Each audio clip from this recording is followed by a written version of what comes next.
जेलवा में सुतई रानी देवकी त नागिन सेया रजकराई नागिन सेया रजकराई हो।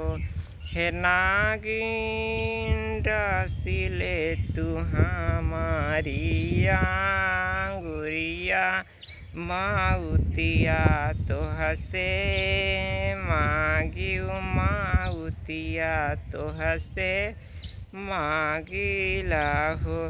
हे नागिन डसिले तू हमारी आंगुरिया माउतिया तो हसे मागी माउतिया तो हसे मागिला हो।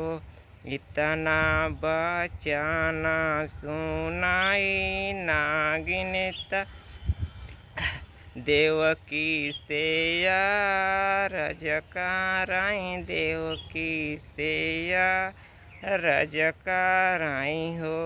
हे रानी देवकी तू कवने हाउ संकट माउतिया हमसे मांगेउ माउतिया हमसे मांगेलू हो। हे रानी देवकी तू कवने संकट में माउतिया हमसे मांगेउ माउतिया हमसे मांगेउ हो।